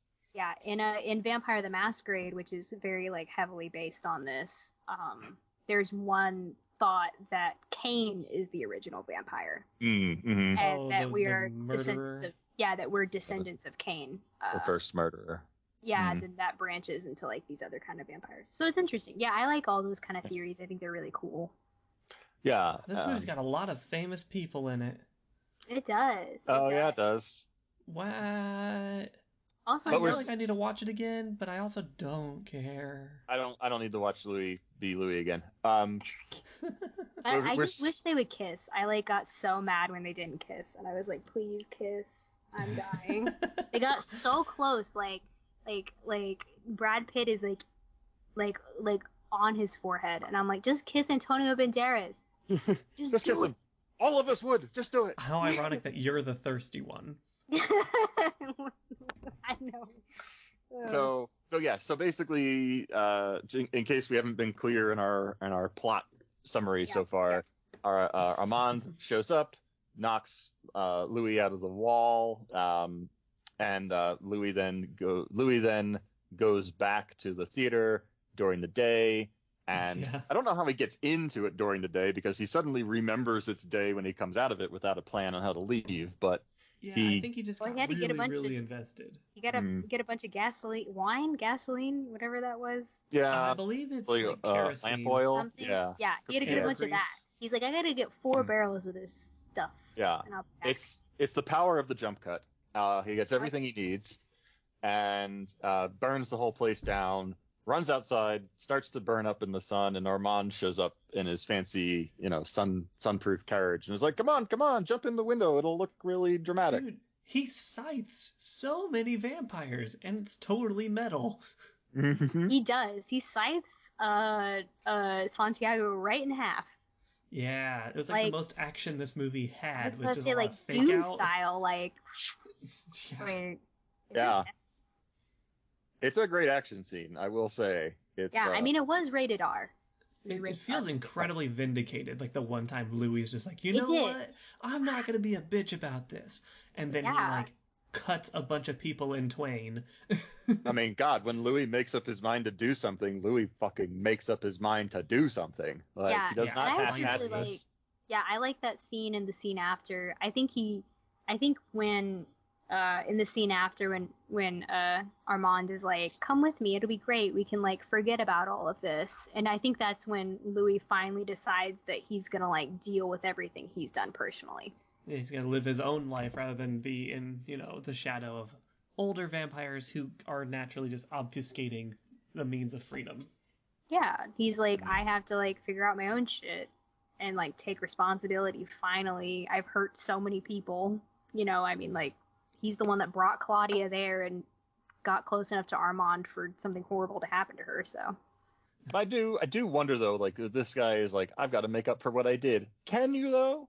Like, I mean, he could start a fund to help fund, like, traditionally black colleges. He could, do lots of cool stuff with his vampire powers to, get a more sense of justice and equity. Oh no, wait, he gives out interviews to other white boys. Yeah, I'm not really sure what he does for the next like 100 so years because he walks. Walk around. Yeah. He's an investment banker? I have no clue what he does. Walks back to New Orleans from Paris, City of the Dead style. Just yeah. It's like his post-breakup. He's like, I'm just like living my best life right now. No daughter, no boyfriend. This is really for like me. living for me. Yes. Yeah. Not going to go to college just yet. That can wait. I need to get my life experience, see Europe. I just want to focus on my career, right? I just want to travel Europe, right? Backpack across I spent 6 months in Paris, and it really helped me find myself. Yeah. I'm so much more worldly now. Yeah. And then he watches a movie, like time passes, lots of time passes. He watched the sunrise in sepia, and then he watches it in color, Technicolor. And then he watches Superman. Yeah. Which he is not. Louis, look at that guy. You're not that guy. You're not that guy. You're never going to be that guy. He can't be Christopher Reeves. He has a soul. Mm-hmm. Yeah. And eventually putters his way back to New Orleans. Where we reveal that every terrible thing that happened in Paris has been totally for naught. Yeah. Because Lestat is still kicking. Yeah, you just can't kill him. I like the fact that he feels so upset that he had to eat animals. He's like, I've been feeding on gators and snakes, and like, I can't believe you did this. And also it shows that like how poorly he is at coping. Yeah. And like adjusting, like how stuck in his ways he is. I think that's why they put that in there. It's like, one, he didn't die, spoilers. And two, that like he can't deal with like flashlights. Yeah. And he also kind of has to like feed off this land that he disrespects wholly. Unless it's handed to him, he's generally kind of a bitch about it. Yeah. And I think a lot of this is about not being able to adapt to the times. I think him and Louis both have that problem. Yeah, as time shifted, his manipulative tactics and his, the world stayed up later because it could. Electricity allowed us to stay up later, and defy the seasons and all these different things. And like he can't do the things he's used to doing to get what he wants. So like nobody's hosting. Nobody's, like the way that property is dealt with is much different. He can't figure out how to keep a record. And so he's just stuck like he's squatting. Yeah, and instead of sheets, looks like trash. And instead of being like, I miss you or something like that, he's just like, oh, you're still beautiful. Look at you. Yeah. God, you're so nice looking. What you've been doing well for yourself. Have you been walking all across Europe? Yeah. You've got that Euro glow to you. Must be the water. Which, by the way, we just real quick, I just realized as we were talking about not being able to adapt for the times, we talked so much about the hair thing and never really actually discussed it when we got to that point. Which is really that Claudia at one point does try and like cut her hair off to give herself a more mature look, and it runs into another room and it runs back and it's already grown itself back out again. So like that's she's the upset level that she can't be physically mature. She like brings like she sees like a really pretty girl like very showering naked woman. And she's like, I want to be her. And so she just kills her, brings her home, hides her in her bed underneath all these dolls. And they're like, what? You brought this in the house rather than, well, you seem to be dealing with a lot of internal struggles. Like, Lestat makes it about himself in the sense of just like, this is our home. And Louis is kind of like, I don't know how to cope with this.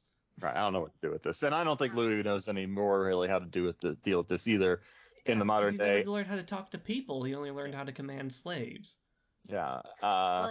They are frozen in the time in which they were turned, emotionally a lot, too. Yeah. I mean, I don't want to have to go to Thanksgiving dinner with, Uncle Louis, who is going to talk about politics all dinner. Like, I don't think that's going to go well. Yeah, I'd pick Lestat. Yeah. Like, hey, do you want to eat my relatives? Go for it. Hey, Lestat, you want to tell us some cool stories about literally anything? He's the charmer that you don't let stay the night. He's great. I love him. But yeah, at the end, he's not that. At the end, the world's gone on without him and he's too weak. And he's like, Louis, stay with me. And Louis like, no. Peace. Oh, that's so cute. I could stay with you and maybe like amend. And I think that's another thing about Louis, there's like an abuse kind of tale there where he finally like turns away from him for the last time, but it's also kind of like I'm not going to help you either. So, Louis is always kind of this selfish person. Cool. I mean, like, he knows that like Lestat probably hasn't changed. He's only going to pretend he's changed until he can get back to where he wants to be. Yep. And like, Louis ain't got time for that, and he's got all the time in the land. All the time. I'm watching movies. I'm living my best life. I got this white sweater on. I'm feeling real good. I have an interview later. I have an interview later with Christian Slater. Really making it in the world.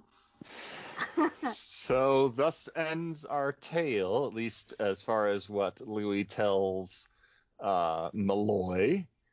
Through some pile of audio cassette tapes, which I think maybe you get if you've got it on slow play 90 minutes. But if you really want that good quality, you're probably getting about 30 to 40. Oh God, I have to give up my age again by the fact that I remember how this works. How many? Tell me more about the 8-track. I would love that.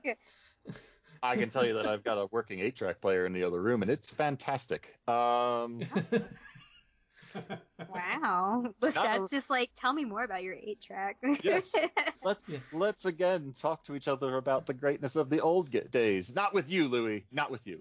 I wish to know more about the Betamax. No. This is again, truly not a superior format. Nobody can tell me different. He wraps up his interview with Malloy. And Malloy is like, that's fantastic. You got to turn me into a vampire now. That's exactly how he says it. Mm-hmm. That's so rad. Louis is like, you have not been listening. Yeah, and I'm like, you rambled on for a long time there, buddy. You made it sound really cool, Louis. Like, as much as you were trying to be like, there's a bunch of suffering, and like, my life is really sad because of it. Like, it sounded pretty fucking cool. Like, I think this is Christian Slater's like attempt at just being like, yeah, it sucked for you because you're a little bitch. I think part of it, though, is that, it is the fallacy of the cautionary tale, where if you look at, like, Scarface or The Godfather or even, like, any of those, I'm trying to think of the one with Edward Norton. Fight Club? No, well, yeah, Fight Club, but there's another one where he's like, no, it's Christian Bale, and he's a murderer. American Psycho? American Psycho, yeah. Like, all of these, like... Just Christian Bale? Well, I love American Psycho. One of my favorite movies. But there's this fallacy, though, where it's like a cautionary tale successfully warns people that these aren't people that you should emulate and that their power is bad and will eventually be terrible for you. But the thing is that when you tell these stories to people who either A, want that power, or B, have always been at the boot end of somebody else throughout their entire life, that even a life cut short by that power is going to be something that understandably somebody wants. Cautionary tales rarely really get across the caution they are trying to get across to the people they're trying to get across because of the ego, honestly, of the person telling it. Especially you with see vampirism. this a lot, yeah. Mm-hmm. Like, I mean, that's like go on. Oh, that's like the whole crux of like vampirism is like this very attractive deal, and like vampirism varies, but it's the whole like, would you trade that for all of this, And I think it's a really interesting question. I think about it a lot. Like you don't think about it until you really think I'd have to like abandon all of my friends, no one would be safe around me, and after 100 years it probably would suck, like, and you don't know that fully until you're a vampire yourself. I would do it only on the condition that evil people's blood doesn't taste bad. Because like, that's what he said. People. He said I know that. Lots of shitty people, so I'll That's eat what he bad said. people. He said that poodle. He's like, their blood tastes better when they're. I forget what he said, but he said something about it. Yeah, it's like, something about. Evil. It's almost like when Pennywise is like, I put fear in people because it salts the meat. It's like evil somehow improves the taste of the blood or something. Well, if evil makes people taste better, then absolutely I'll take it. I got a lot of problems right now. I want to stay up at night anyway, and like whatever. But if it's like if evil people taste bad, then I don't want it. It's funny though, because the whole, like, as we mentioned earlier, like land ownership has changed. Like as society pushes forward into a more technological and accountable place. Like I'm writing a story where there's this character who was in the golden age of cinema granted eternal beauty, but now is kind of like, well, fuck, I've got a social security number, but it's clearly like I'm clearly not 100 or whatever so years of age, and what do I do about that? And so it's actually like, it's kind of like how what is it, Al Capone got nabbed on tax evasion, where it's kind of like immortality is it's so big that you're going to be taken down by the little things that you don't pay mind to anymore, because all of a sudden all of that seems beneath you. It's the devil in the details. Mm-hmm. Yeah, and then it's also like you haven't been to the dentist in 60 years. Yeah. And it's also like, I know you like genie stuff. It's that whole crux of like the bargain. The whole like the trade-off.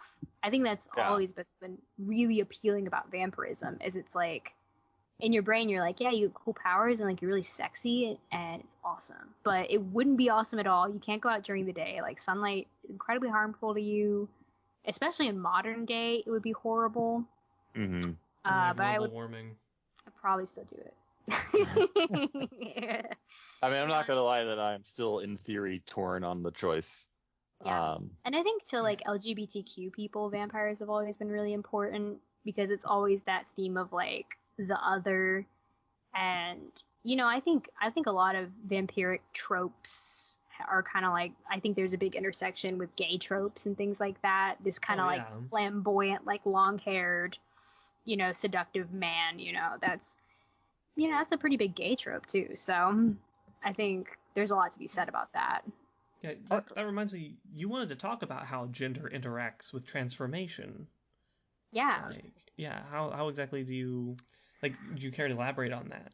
Yeah, well, it's funny. I think my biggest like funny story about stuff like that is just like trans people, non-binary people, like a lot of people like we're really into shapeshifters, obviously, for obvious reasons. And I was like in this Discord group or something, and someone was like, oh, wouldn't it be amazing to be a shapeshifter, and is like going on and on about it like a cis dude. And I was like, yeah, most of us are trans or non-binary. Yeah, we've thought about it extensively, like for a long time. Maybe some of our earliest memories are like longing for stuff like that. And I always feel like when it's if it was someone like me, like where it's like, oh, shapeshifting would be such a parlor trick. Like, wouldn't it be cool for the whims of fancy that I have for this? But when really the impact it would have for somebody who's in a society that has locked away the ability to be their true self. Yeah. It's like it's an incredibly powerful thing that shouldn't be, so. Yeah, I think my statement was, he said something like, "I would love to be a snake," and I was like, "I would love to not have crippling dysphoria every day." It's just that kind of. That's exactly what you're saying. It's the difference between Animorphs and defying the binary. Yeah, and I mean, there's an intersection there. I mean, I think LGBTQ people as a whole, we like cool shit too. Like, why not be trans and a snake? Like, that's totally cool. But yeah, a lot of that stuff is just stuff that we've always thought about, or had some kind of connection to, I feel, because of those themes.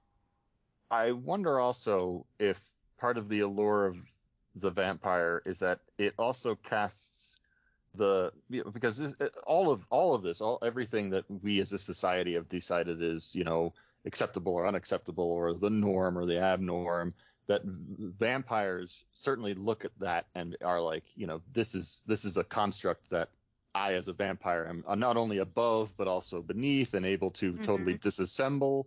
Like they are proof that only when there's a power structure to that, and the power structure is what's holding some of these things in place. Yeah. There's vampires enforce the binary in a way.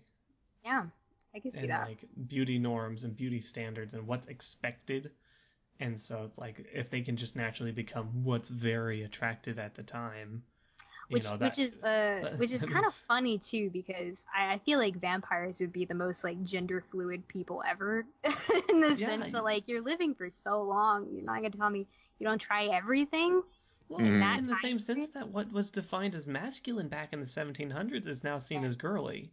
Yeah, so you probably have a lot to think about with those kind of things. Like the culottes and the sans culottes and all that stuff just looks very archaic, but at the time it really decided whether or not people decided that you were into women or into men, and whether that was a big deal. Yeah, because even before that it wasn't a big deal.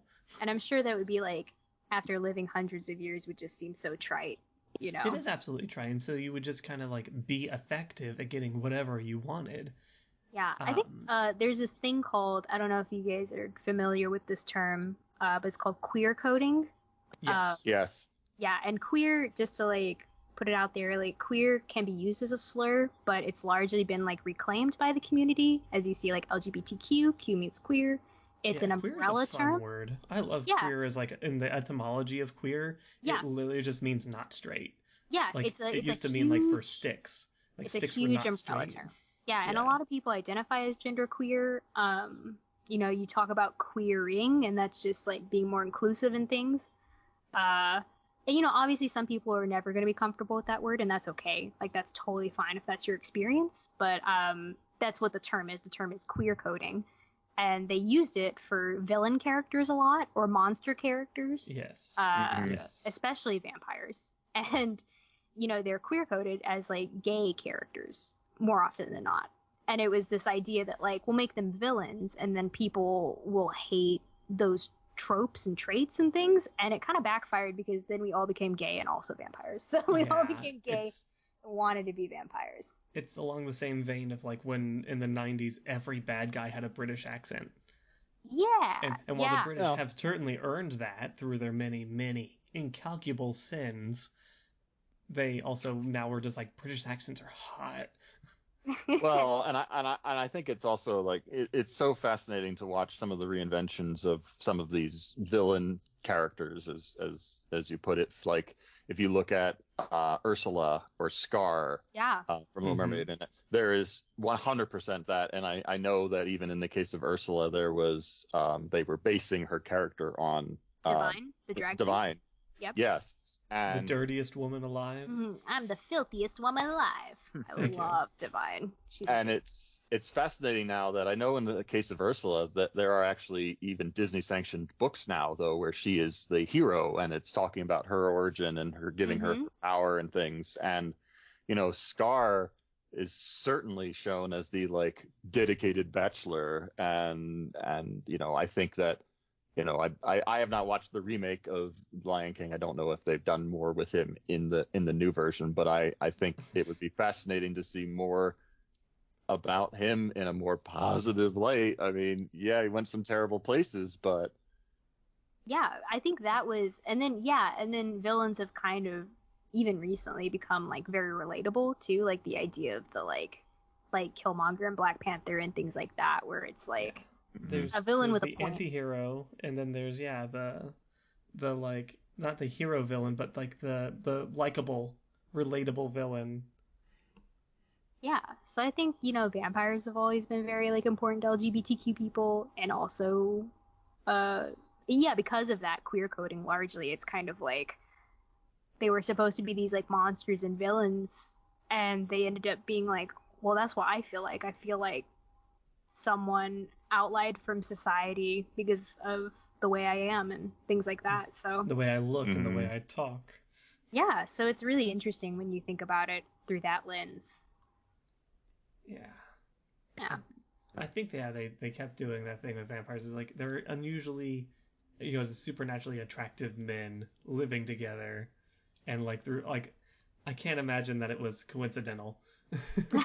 Right? I mean, even if you read like Dracula, like Bram Stoker's Dracula, there's so much like subtext between Dracula and Jonathan. I mean, there's a lot of like gay subtext there too. Well, yeah. There's a lot of really cool stuff like that when you really dig into that stuff. He's a terrible real estate broker, like, of course.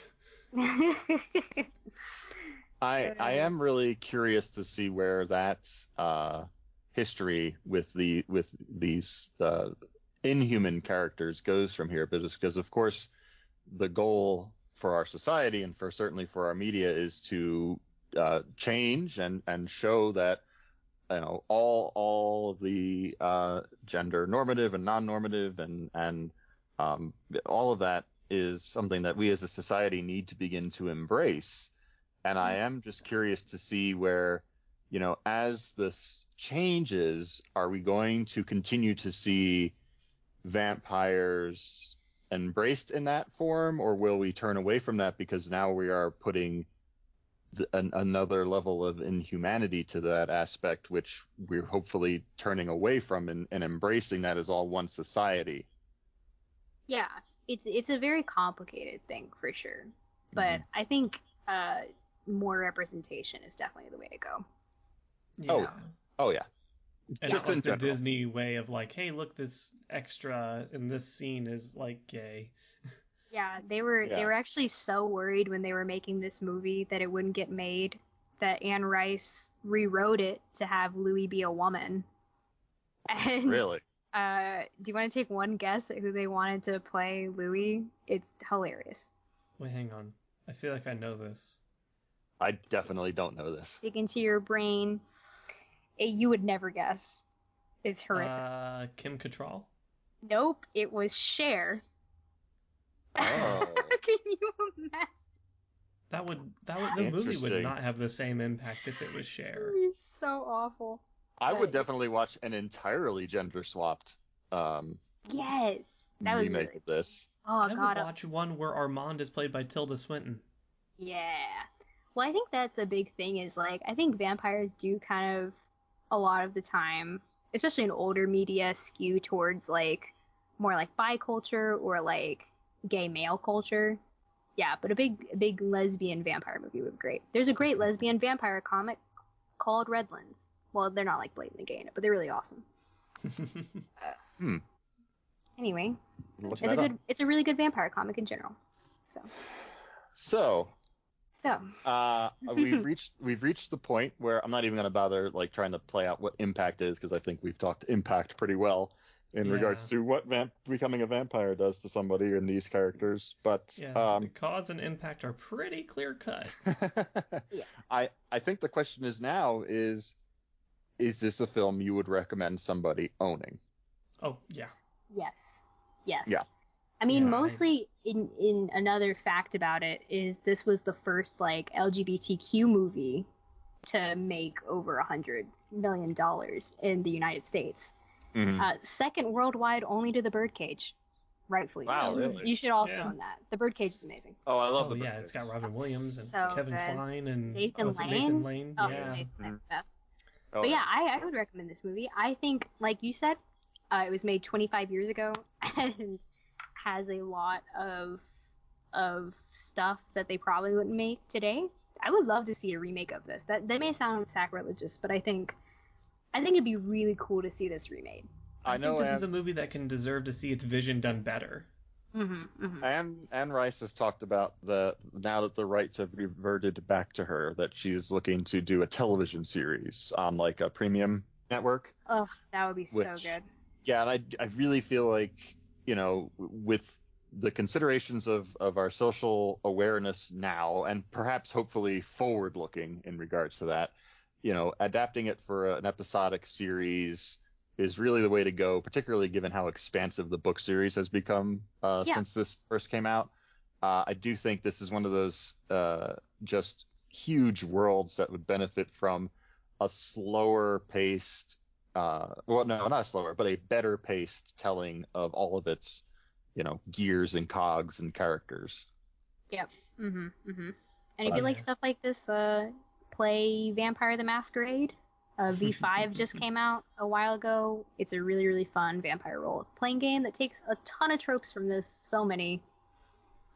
You keep saying it, I keep imagining the PC game from like 2006. Oh, that was my entrance. That was like my gateway drug into it. Like Vampire the Masquerade Bloodlines. I played that so much. Didn't that just have like an expansion released for it? Like it's still being supported. They're releasing a new game too. For PS4. I think it's on all the systems, but a new game's coming out, which is pretty exciting. I think they might have just released something for the old one too. There's a visual novel, and so there you go. Very cool. Expansive. So, if you were growing your collection of transformation in modern media, Interview with the Vampire Chronicles, the 1994 film with a "the" in it, and not the 2011 film with an in it. Yeah. One dude with a dude. Definitely give this a look. Certainly has its, again, as you said, it's got its issues with when it was made, and that does have to be wrestled with. But overall, it certainly captures vampires in a very interesting and in many ways fun light. So and very gay. It's incredibly gay. You should definitely watch it. So that said, TA, are there this is when I in particular usually take the moment to just pitch myself and what I am doing to disgusting lengths. So that's plug yourself. So what I know you talked about what you're working on at the beginning. Is there anything in particular or any place in particular you want to plug at this time? Yeah, you can find my art at The Assistant on FA. I'm The Assistant 69 on Twitter because The Assistant was taken. And I do a bunch of cool shared universe stuff with the producer. I do a lot of collaborative stuff with Lashani, who's my best friend. We're playing Danganronpa right now, which is super fun. We play that on Picardo every Tuesday. And if you follow me on Twitter, you'll see the updates for it. So that's what I got going on. Cool.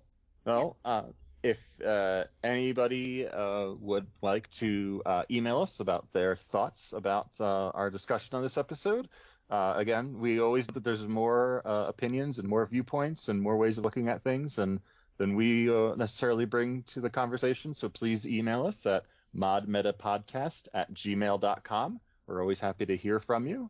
And I'm not going to do this old man is not going to pitch his series of tubes and where to find what ought not this time around. You can listen to other podcast episodes. It should be in the description anyway. Yeah, I know. I've plugged myself somewhere enough, probably. What about you for it? I am streaming every Saturday to raise money for Black Lives Matter movements, Black Trans Lives Matter movements, because all lives can't matter until Black Lives Matter and Trans Lives Matter. So yeah, Jinx and I will be streaming every Saturday, 7 to 10 on their channel, twitch.tv/NYMgamer_hijinks with a Y as the second iPhoneme. So yeah, come on down. We'll be playing lots of classics, lots of good stuff, trying to raise money. Very good. And Black Lives Matter, and thank you for doing that. And also, fuck Louis. Yeah. Fuck Slave owning fuck. Yeah. So, shit. Slave owner motherfucker. Who cares if you're gay? If you're gay, it doesn't matter if you're a bad person. He would have died in the Civil War anyway. Yeah. Anyway. You can be gay and a bad person.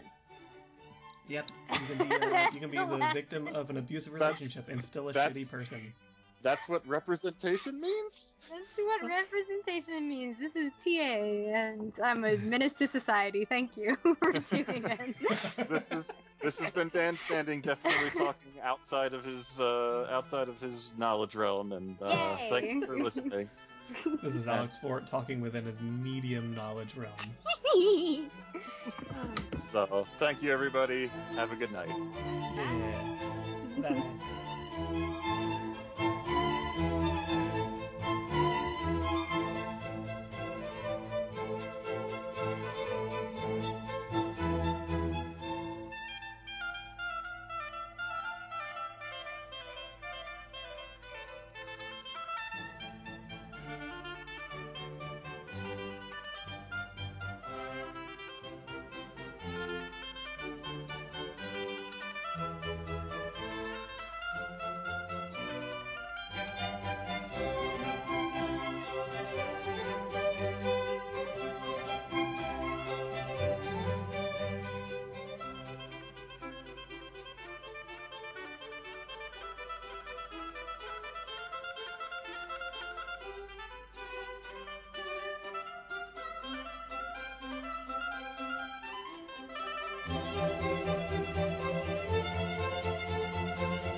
Stop on that nonsense. Fun time, guys. I had a great time. Good.